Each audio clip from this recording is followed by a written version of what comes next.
You're a good man in the bleak midwinter. Yes, Sergeant Major.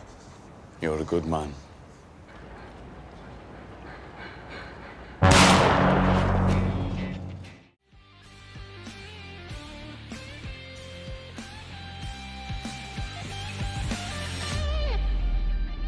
Thomas terlihat mendatangi bar lalu memesan minuman kepada Chris. Sambil mengambilkan minum, Chris meminta uang tambahan untuk membeli gaun yang akan dia gunakan untuk menghadiri acara perlombaan pacuan kuda. Kemudian, datang dua anggota AIRA menemui Thomas untuk menanyakan senjata milik BSA yang mereka dengar telah diambil oleh Thomas dan gengnya. Mereka yang berniat membeli senjata itu dengan harga tinggi terlihat kesal karena Thomas hanya menjawab dengan wajah yang dingin, seolah-olah menggambarkan bahwa dia tidak memiliki senjata tersebut. Boy like you. Setelah mereka berdua pergi, Chris mendapatkan uang tambahan untuk membeli gaunnya. Di tempat lain, Freddy sedang menunggu Ada yang akan melakukan acara pernikahan di gereja dengan hanya disaksikan oleh pendeta. Kabar kedatangan anggota AIRA ke bar untuk membeli senjata itu terdengar ke telinga Campbell. Tentu saja, informasi itu dia dapatkan dari Chris yang menguping pembicaraan Thomas dengan anggota AIRA. Di sisi lain, Chris juga mengikuti salah satu anggota AIRA yang mabuk. Namun sayangnya, di tengah pengintaian itu, Chris tertangkap. Karena merasa dirinya terancam, Chris lalu menembak pria itu hingga meninggoy. Tetapi, Chris tidak menyadari bahwa ada saksi yang melihat kejadian itu. Di rumahnya, Bibi Polly memberitahu Thomas jika Ada dan Freddy telah menikah, namun mereka tidak mau jika harus meninggalkan kota. Thomas terlihat kecewa mendengar itu, karena Thomas sudah membuat kesepakatan dengan Inspektur Campbell untuk membiarkan Freddy pergi dari kota. You get Freddy out of town, Paul. Kemudian, penembakan terhadap satu anggota AIRA yang dilakukan Chris terdengar ke telinga Campbell, yang membuat Campbell khawatir jika akan terjadi sesuatu kepada Chris. Di rumah Freddy, Bibi Polly mengantarkan sejumlah uang untuk bekal Freddy dan Ada pergi dari kota. Namun Freddy justru menolaknya dan berkata bahwa dia tidak takut kepada Thomas. Would you ladies at least let a man sleep on it? Di sisi lain, Thomas memberi kejutan kepada Arthur yang sedang marah kepadanya. Karena Arthur mengetahui jika Thomas telah menutup-nutupi tentang perampokan senjata itu. Karena menurut Thomas, kakaknya menghabiskan 2/3 hidupnya hanya untuk minum di bar, Thomas dengan sengaja membelikan bar untuk kakaknya, sekaligus untuk mengembangkan bisnis mereka. To pass the money from the shop. Pada malam harinya, Thomas bertemu dengan kepala polisi yang diberi tugas untuk menanyakan penjelasan Thomas kenapa masih ada Freddy di kota ini. Padahal perjanjiannya, Thomas sendirilah yang akan mengusir Freddy agar tidak lagi menghasut para buruh untuk melakukan aksi mogok kerja. I'll say good night then, Tom. Seketika, Thomas terpukul mendengar ancaman itu. Pagi harinya, Thomas bertemu dengan Freddy di tepi sungai. Freddy bermaksud mengembalikan uang dan tiket yang diberikan Bibi Polly sambil menodongkan pistol ke kepala Thomas. Dengan segera Thomas menendang tangan Freddy dan berbalik menodongkan pistolnya kepada Freddy.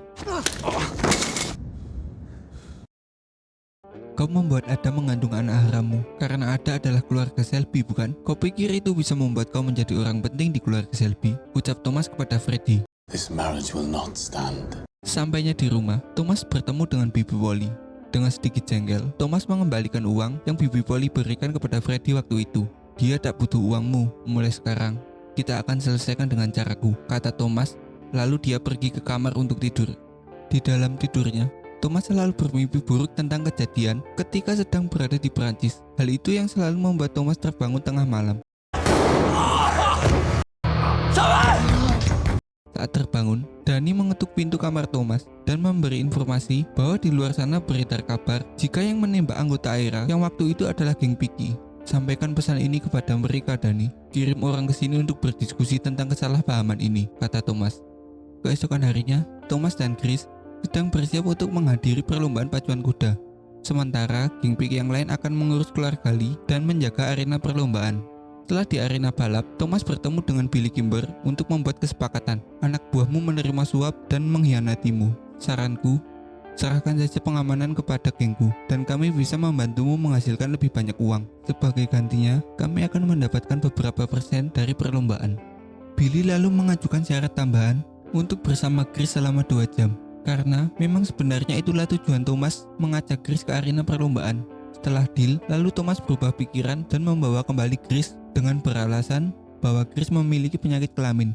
Dan episode 3 season 1 tamat. Inilah episode 4 season 1. Pada awal scene akan diperlihatkan Ada dan Freddy yang sedang berkeliling kota menggunakan perahu. Di tengah-tengah itu terlihat Freddy yang memberikan uang kepada Stanley untuk dana revolusi dari kedutaan Rusia. Di markasnya, geng Piki terlihat sangat sibuk mengurusi pekerjaan judi pacuan kuda mereka. Karena itu, mereka tidak menyadari jika ada anak kecil yang menyelinap dan bersembunyi di markas mereka. Sementara itu, Thomas dan keluarganya akan pergi untuk melakukan diskusi keluarga Shelby di bar dan hanya menyisakan satu anak buah Thomas yang ditugaskan untuk berjaga. Setelah dirasa aman, si anak kecil tadi membukakan pintu untuk keluarga Lee yang berniat memberikan perhitungan dengan geng Piki di acara perlombaan pacuan kuda kemarin. Mereka menghajar anak buah Thomas, menjarah uang yang ada, dan menghancurkan properti yang ada di markas itu. Sementara itu, di sisi lain, John Shelby yaitu adik Thomas mengutarakan jika dia jatuh cinta pada seorang wanita bernama Lizzie. Bukannya senang, mereka malah tertawa mendengar nama Lizzie karena Lizzie dikenal sebagai PSK yang tentu saja tidak baik untuk John. Tetapi John tetap bersikeras bahwa Lizzie sudah berubah dan dia benar-benar mencintainya. Di tengah-tengah obrolan mereka, Thomas diberi kabar bahwa markasnya telah dirampok oleh keluarga Lee. Di markasnya, Thomas menemukan sebuah tang pemotong kabel yang dicurigai jika keluarga Lee berniat membunuhnya. Setelah mencarinya, Thomas mencurigai jika terdapat peledak di mobilnya. Karena kejadian itu, Vince Shelby, adik Thomas, hampir saja meninggal jika Thomas tidak segera membuang peledak itu. Karena kejadian itu, membuat Thomas memilih jalur damai dengan keluarga Lee karena takutnya keluarganya akan menjadi korban. Alih-alih berdamai, Thomas justru sedikit mengancam jika dia bisa mengadu domba keluarga Lee dengan geng Billy jika keluarga Lee tidak mau menuruti kesepakatan itu. Pada malam harinya, Thomas bertemu lagi dengan Inspektur Campbell untuk memberi informasi jika Stanley menerima uang dari pihak Rusia dengan imbalan untuk membiarkan Freddy pergi. Di sini Inspektur juga mendesak Thomas untuk segera memberitahu tempat senjata itu disimpan karena jika terlalu lama dia akan dipecat. Jika hal itu terjadi, Thomas, aku akan membeberkan semuanya. Aku juga akan membunuhmu dengan semua keluargamu, kata Campbell. Sempat emosi dengan perkataan Campbell, Thomas sempat berniat ingin menembaknya, tetapi Thomas masih bisa menahan emosinya. Keesokan hari Inspektur kemudian menangkap Stanley untuk diinterogasi. Stanley dipaksa mengatakan di mana persembunyian Freddy. Namun di sini sayangnya Stanley tidak mengetahui sama sekali persembunyian Freddy. Malahan Stanley harus meninggal karena interogasi yang cukup kejam.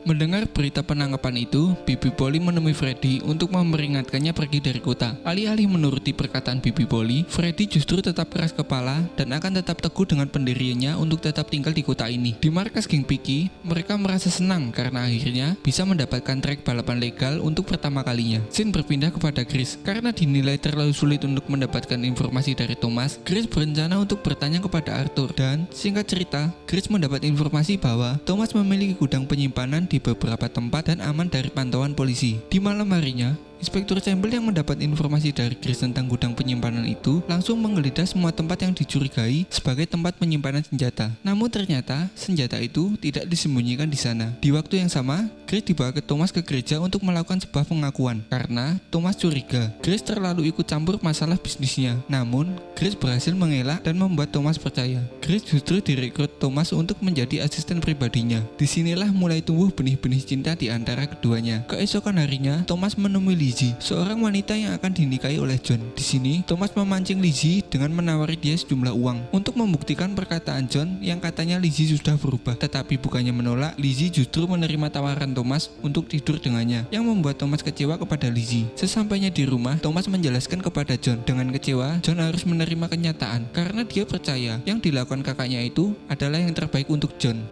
Keesokan harinya, Thomas dan gengnya sudah berencana diam-diam menjodohkan John dengan wanita dari keluarga Lee. Sempat menolak, John akhirnya menerima wanita itu setelah John melihat kecantikan calon istrinya. Karena pernikahan John dan anak perempuan keluarga Lee itu, sekarang keluarga Shelby dan keluarga Lee resmi bersatu. Untuk merayakan momen itu, kemudian mereka membuat pesta. Namun, kesenangan itu berhenti saat Ada tiba-tiba merasakan jika dia akan melahirkan. Beberapa saat kemudian, Ada melahirkan bayi laki-laki. Freddy yang menerima kabar itu langsung menemui Ada. Tak berselang lama, tiba-tiba polisi menangkap Freddy dan membawanya ke penjara. Karena hal itu, Bibi Polly memarahi Thomas karena mengira Thomas lah yang melaporkan keberadaan Freddy kepada polisi.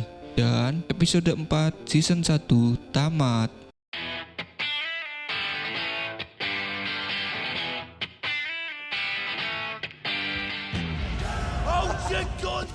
Untuk yang belum menonton episode 1 dan 2, bisa langsung klik link yang ada di deskripsi. Sampai ketemu lagi di episode selanjutnya.